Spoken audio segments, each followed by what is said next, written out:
자, 우리는 지난주에 그 하나님께서 이스라엘 백성들을 출애굽시키기 위해서 모세를 택하시고 애굽 왕 바로를 만나게 하셔서 하나님께서 출애굽을 명하셨다는 것을 그들에게 알리게 하셨습니다. 이 바로는 모세의 이 말에 관심을 가지지 않았고요, 그죠? 하나님께서는 10가지의 재앙을 통해서 애굽의 거짓 신들과 애굽의 통치자들과 싸우셨음을 우리가 배웠습니다. 이렇게 우리는 출애굽의 사건을 통해서 하나님께서는 이스라엘 백성들을 위해 친히 일하시는 분이시고 이는 현재를 살아가는 우리들에게도 동일하게 적용되고 있음을 보여줍니다. 여러분들에게 감당할 수 없는 일들이 있습니까? 또 고민하지 말고 또 하나님 앞에 모든 것을 맡기시길 바랍니다. 하나님께서 여러분들을 위해서 일하심을 여러분 믿으시길 바랍니다. 아멘. 자, 오늘은 이 출애굽을 위해 하나님께서 애굽에 내린 10가지 재앙 중에 마지막 재앙에 대해서 우리 살펴보려고 합니다.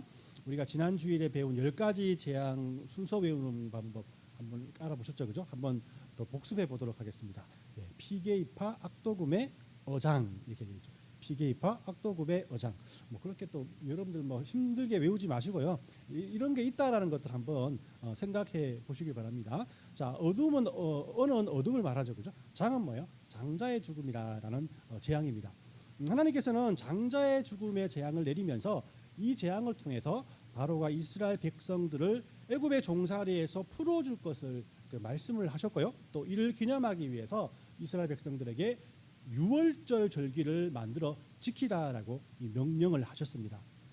여러분들이 1919년 3월 1일에 일본의 독립을 위해서 만세 운동이 일어났지 않습니까? 그렇죠? 당시 얼마나 많은 사람들이 죽거나 다쳤습니까? 그래서 우리는 이를 기념하기 위해서 3.1절을 지킵니다. 물론 공휴일입니다. 공휴일. 또 이게 또 다른 또 3.1절의 특별한 또 절기는 바로 우리 주안의교회가 4년 전에 3월 1일 주일날 첫 예배를 드렸다라는 것입니다. 3.1절은 잊지 말자 3.1절, 잊지 말자 우리 주안의교회 처음 시작하는 날 이렇게 여러분들 외우시면 좋습니다. 또 우리 10월 1일은 어떻습니까? 내일이죠, 그죠? 와, 내일입니다.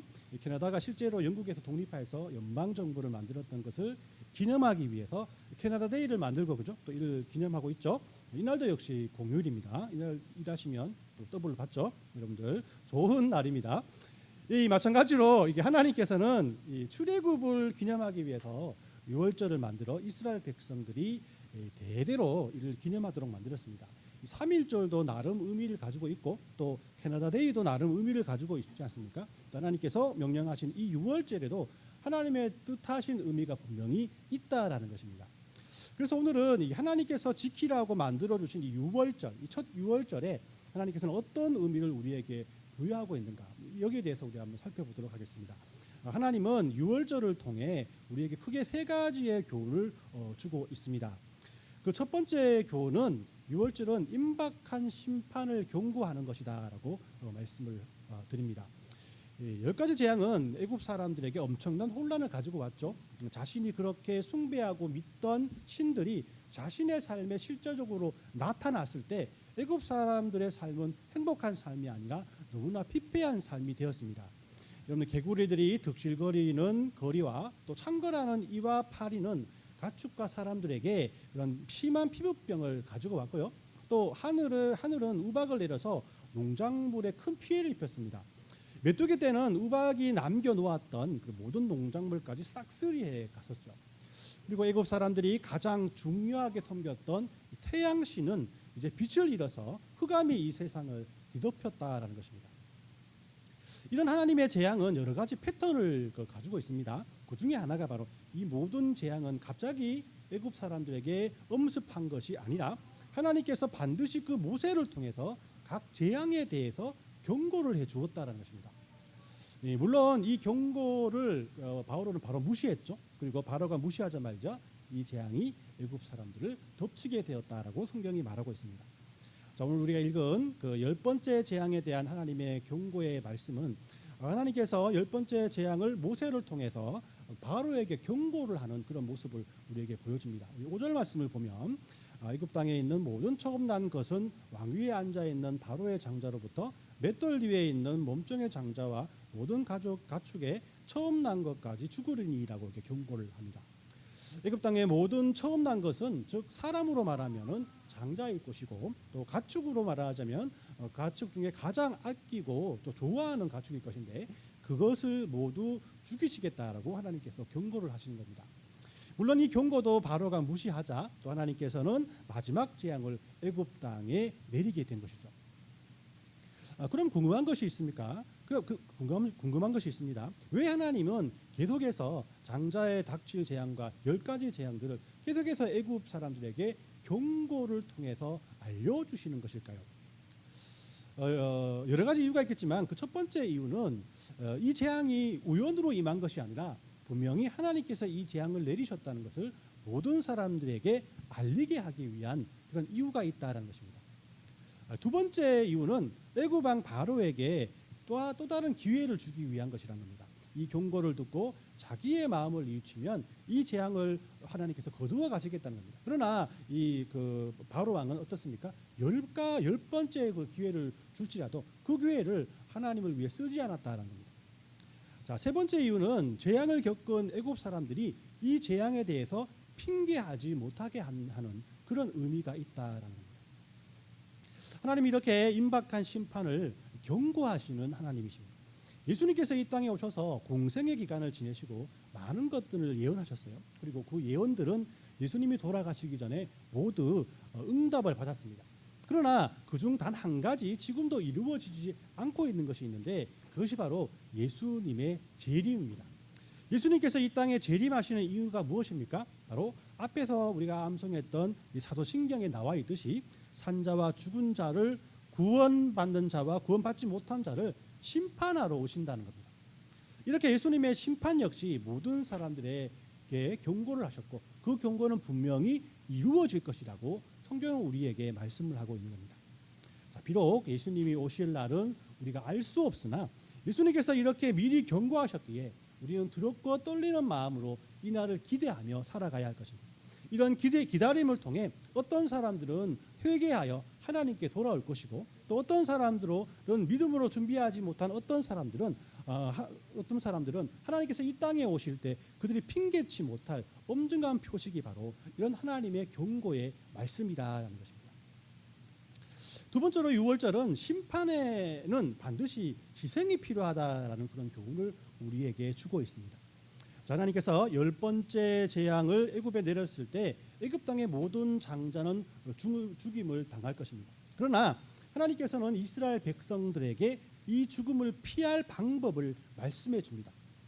물론 이스라엘 사람들에게만 비밀로 붙여둔 그런 명령은 아닙니다. 저는 틀림없이 이 방법들이 애굽 사람들의 귀에도 들어갔을 것이지만은 이스라엘 사람들은 이 말씀에 순종했기 때문에 죽음을 면하게 되었고 애굽 사람들은 이 말씀에 순종하지 않았기에 죽음이 피해가지 못했을 것이라고 여러분에게 말씀드리고 싶습니다. 이 죽음을 피할 방법에 대해서 출애굽기 12장은 우리에게 자세히 설명을 해주고 있거든요. 그 내용을 정리하면 세 가지로 정리할 수가 있습니다. 첫 번째는 그 흠없는 어린 양을 잡는 겁니다.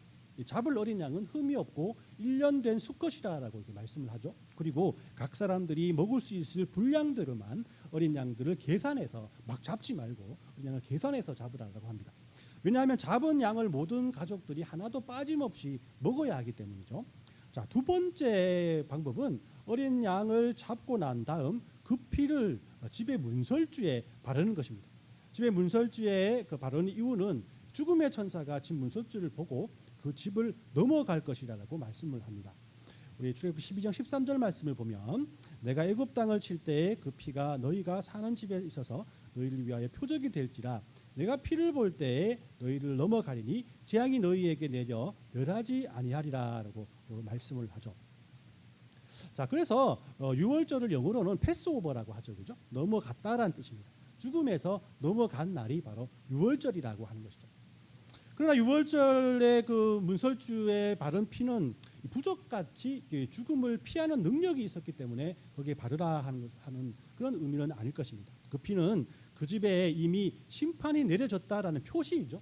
그 집안에 있는 사람들을 대신해서 이 어린 양이 희생 제물이 되었다라는 것을 표시하기 위한 그런 표적이라고 우리에게 말씀을 하고 있는 겁니다.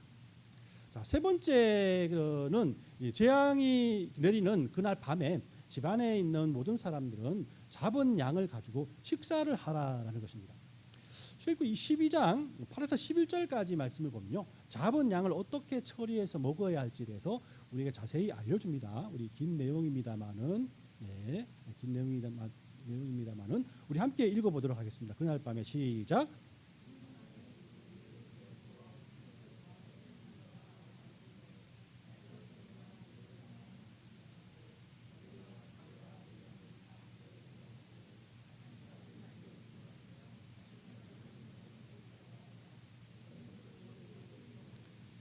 허리에 띠를 띠고 발에 신을 신고 손에 지팡이를 잡고 급히 먹으라.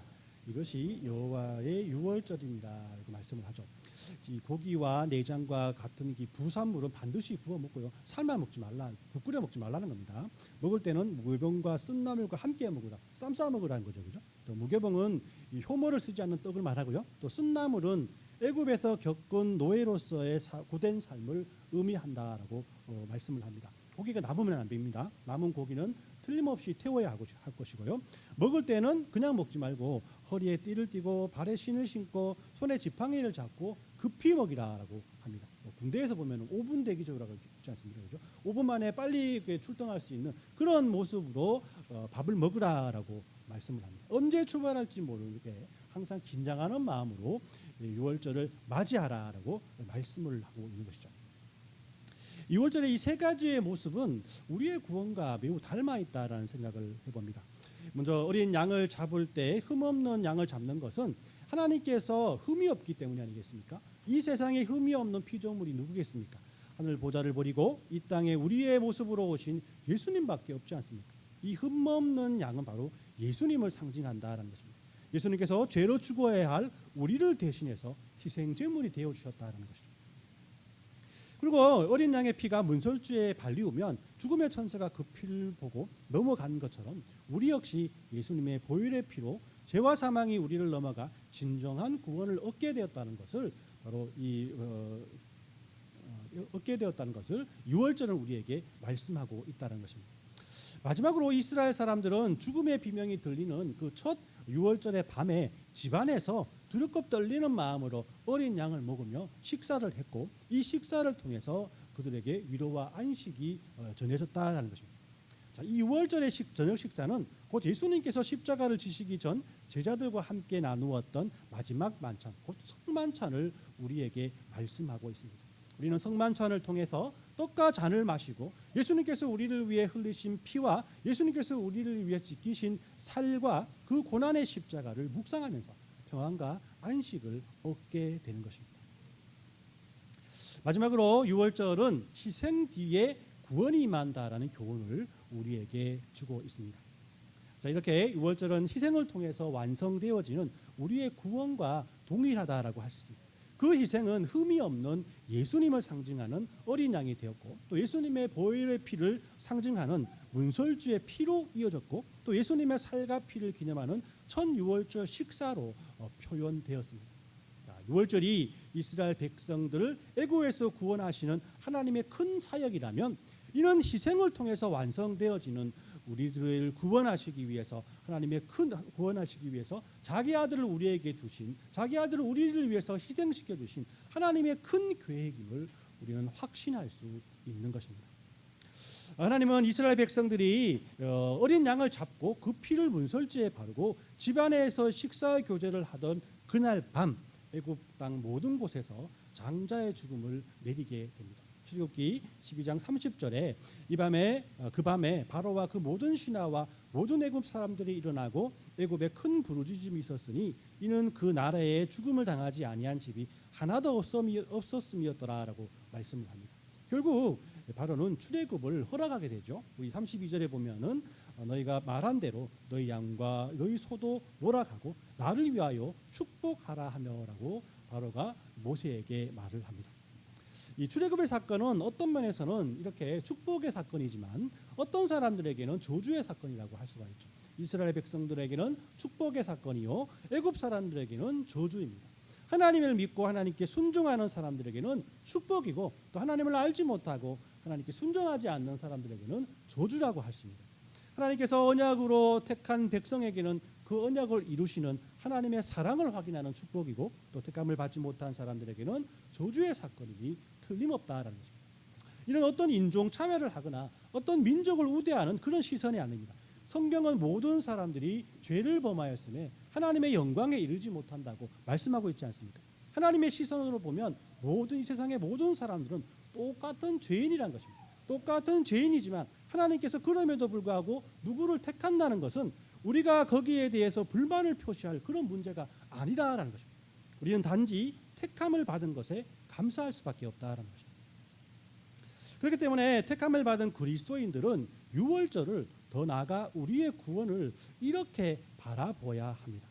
그 첫 번째는 바로 참된 구원은 예수님께로부터 시작되었음을 우리는 분명히 기억해야 합니다. 출애굽은 유월절에서부터 시작되었죠. 유월절 밤이 지난 그 다음 날 이스라엘 백성들의 출애굽은 시작되었고요. 또 그들의 구원은 시작되었다라는 것입니다. 마찬가지로 우리들의 구원은 유월절 어린 양 대신 예수님으로부터 시작된다는 것을 우리는 분명히 기억하며 살아야 합니다. 두 번째는 우리에게 구원을 베푸실 하나님의 어린 양을 우리는 경배의 대상으로 바라봐야 한다는 겁니다. 우리들에게 구원을 베푸신 예수님은 우리들을 불안과 불평의 그런 존재로 우리들이 그런 예수님을 불안과 불편의 존재로 바라봐서는 안 된다라는 것입니다. 예수님께서는 우리의 경배의 대상만이 될 수밖에 없다는 것입니다.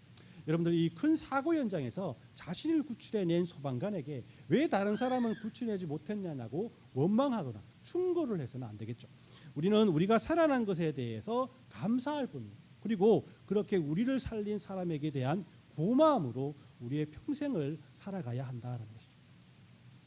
세 번째는 우리는 하나님의 어린 양을 그래서 이 세상에 전하는 삶을 살아야 한다는 것입니다. 당연히 우리들에게 구원을 베푸신 하나님의 어린 양을 우리 세상에 분명히 전해야 합니다. 첫 유월절을 경험했던 이스라엘 백성들은 그들이 독실한 신자인지 그렇지 않든지 또 이방인이든지 애굽 사람이든지 문설주에 유월절에 양의 피를 바른 집안에 있는 사람들은 모두 죽음이 피해갔다라는 사실에 초점을 맞추어야 합니다. 우리들 역시 우리들의 잘남과 못남이 우리를 구원에 이르게 하는 것이 아니고 우리가 예수님 안에 있는가 주 안에 있는가가 우리의 구원을 결정한다라는 것입니다. 여러분 우리 주 안의 교회가 아닙니까? 그죠? 주 안에 있기 때문에 주 안의 교회에 다니는 모든 성도들은 이런 하나님의 구원의 은혜에 감사하며 살아가야 한다라는 것입니다. 그렇다면 이런 예수님을 가족과 이웃에게 전하는 것은 당연한 일이 아니겠습니까? 그죠? 이스라엘 백성들이 출애굽하는 순간 이 소문은 애굽 전역에 퍼져나갔습니다. 이스라엘 백성들을 향했던 광야와 또 그들과 싸우던 이방 사람들에게 모두 다 하나님의 이런 은혜, 이적과 기적들이 소문으로 전해졌다라는 것입니다. 그들은 모두 바로 왕을 이기시고 이스라엘 백성들을 애굽에서 탈출하신 그 하나님, 또 강력한 힘을 가진 광야를 지배한 많은 왕들을 물리치신 하나님의 소문이 당시의 모든 사람들에게 퍼져갔고 이스라엘 백성들을 만나는 모든 나라들은 그들이 믿는 여호와 하나님을 두렵고 떨리는 마음으로 대했다라는 것입니다. 이것이 전도요. 이것이 선교 아니겠습니까? 그리스도인들은 우리 안에 함께 계신 하나님을 말로만 전하는 것이 아니라 이렇게 행동으로 마음으로 전해야 한다라는 것입니다. 이처럼 유월절 사건은 누군가 희생을 통해서 구원이 우리에게 주어진다는 사실을 우리에게 분명 말씀하고 계십니다. 왜냐하면 우리 모든 사람들은 죄인이기 때문이라고 말씀하기 때문입니다. 오늘 말씀을 정리합니다. 출애굽을 약속하신 하나님께서는 10번째 재앙을 통해서 그 약속을 이루셨습니다. 그 10번째 재앙 후 애굽에서의 탈출이 시작되었습니다. 하나님은 그날을 기념하여서 유월절을 기념하라고 이스라엘 백성들에게 명령을 하셨죠. 유월절은 이제 이스라엘 백성의 달력의 1월이 되었습니다. 이스라엘 사람들은 1년의 처음을 유월절로 시작하게 되었다는 거죠. 그것도 그럴 것이 애굽에 종살이하던 이스라엘 백성들을 이스라엘 백성답게 살아가게 한 날이 바로 1년의 시작이 되는 것이 당연한 일이기 때문입니다. 그러나 유월절은 아무런 이유 없이 그냥 이스라엘 사람들에게 주어진 절기는 아니었습니다. 다른 말로 하면 출애굽은 심판을 의미하고 그 심판에는 반드시 희생이 따르며 그 희생 뒤에 애굽에서의 탈출이 시작되었다라는 것이에요. 그렇기 때문에 유월절은 우리의 구원과 매우 닮아 있다라고 다시 한번 말씀드리고 싶습니다. 여러분들 잘 알고 있는 구원열차라는 그런 찬양 모두 잘 아시죠, 그죠? 어릴 때부터 우리가 들어왔던 그런 찬양입니다. 또 제가 1부 때는 불렀는데 2부 때는 제가 좀 부르기 그렇고요. 제가 가사를 읽어드리겠습니다. 속으로 한번 따라하세요. 나는 구원열차 올라타고서 하늘나라 가지요. 제약역 벗어나 달려나가 다시 내리지 않죠. 차표 필요 없어요. 주님 차장 되시니 아무 염려 없어요. 나는 구원열차 올라타고서 하늘나라 가지요라고 되어 있습니다. 빗속에서 그죠? 멍멍거리죠. 나는 구원열차 이렇게. 자, 이 찬양의 가사는 모두 맞말 아니겠습니까? 신학적으로도 성경적으로도 문제가 되지 않습니다. 그러나 여기서 가장 여러분들이 솔깃한 말이 무엇입니까? 이 빨간 글씨로 되어 있죠. 뭐죠? 차표 필요 없어요라는 말이에요. 차표가 필요 없어요. 구원에 이르는 열차를 타는데 차표 필요 없다면 이 말이 뭡니까? 공짜라는 겁니다. 아무런 일 하나도 공짜로 준다는 거예요. 그런데 여러분, 이 사람에게 공짜라는 의미는 자기 마음대로 좀 해도 된다라는 그런 의미로 통하지 않습니까? 구원이 공짜라니 얼마나 편합니까? 하지만 이 공짜 구원 열차를 운영하기 위해서 얼마나 많은 희생이 따르는지 여러분들 생각해 보셨습니까? 여러분들이 모두 비슷한 세대이기 때문에 제가 젊다는 말이죠. 비슷한 세대이기 때문에 이 예화를 들어도 될까 싶습니다. 여러분들 은하철도 999라는 애니메이션 보셨습니까? 이 애니메이션의 세계관이 참 성경적인 것 같아요. 만든 사람은 성경을 믿는 사람은 아니지만은, 자, 여러분들 은하철도 999의 종착역이 됩니까? 네. 영원한 생명을 공짜로 주는 안드로메다 인생이잖아요. 안드로메다. 모르시군요. 죄송합니다. 제가 여러분들 세대를 잘 몰라서. 아무튼 그런 게 있습니다. 안드로메다에 가면 공짜로 돈을 줘야 됩니까? 아니죠. 공짜로 영원한 삶을 사는 기계 인간으로 이렇게 만들어 준다는 거예요. 그렇기 때문에 그 당시에 아주 오래된 그 미래겠죠. 그 당시에 모든 지구에 사는 사람들은 지구에서는 돈을 억만금 억지로 기계 인간을 만드는데 안드로메다 가면은 공짜라고 하면서 은하철도 999를 타려고 노력합니다. 근데 이 은하철도 999가 굉장히 비쌉니다. 그죠? 아무나 타는, 보기에는 굉장히 낡은 기차지만 진짜 그 당시에는 가장 최신신의 그런 기술을 만들어졌다는 그런 기차입니다. 그래, 거기에 탑승하는 것은 그렇게 힘든 일이라고 할 수가 있습니다. 그런데 오늘 우리 주인공 누구죠? 철이는 이 표를 어떻게 받습니까? 공짜로 받습니다. 누가 줍니까? 옆에 있던 메텔이 주죠. 그리고 공짜로 타고 가자라고 타고 갑니다. 자, 그러니까 이 들르는 행성마다 이 메텔은 정의감에 불타서 악한 세력들과 막 계속 싸우게 됩니다. 그냥 타고 가면 되지 않습니까? 왜 내려가지고 거기서 왜 또 그 나쁜 사람하고 싸우는지 모르겠지만 계속 그렇게 정의롭게 싸우면서 그 안드로메다까지 갑니다. 왜 그렇습니까? 그 티켓은 자기의 어머니의 죽음으로 받던 티켓이기 때문입니다. 재밌죠, 그죠? 하나님께서 이렇게 대중문화인 그 애니메이션을 통해서도 우리에게 말씀하신다는 것을 참 재밌는 것 같습니다. 이렇게 계속 나가면 여러분들은 재밌겠지만은 또 예배가 되지 않는지라 다시 설교로 돌아가도록 하겠습니다. 다음 기회가 되면 우리 은하철도 999에서 1시간 정도 여러분들 강의를 하면서 같이 나눴으면 좋겠습니다. 은혜가 참 풍성한 그런 만화인 것 같습니다. 다시 그래서 설교로 돌아가겠습니다. 이 구원 열차를 우리 유월절의 이야기로 한번 연결시켜 본다면 여러분들이 공짜로 탄 이 구원 열차는 예수님의 십자가를 통해 움직이는 열차라는 겁니다. 누군가 나를 대신해서 고난받고 이 희생을 통해서 받은 공짜 티켓이라면 여러분들의 구원은 어떠한 삶으로 이어져야 하겠습니까? 그렇기 때문에 6월절의 이야기를 통해 우리 모든 성도가 우리에게 주어진 구원이라는 선물을 소중하게 생각하며 살았으면 좋겠습니다.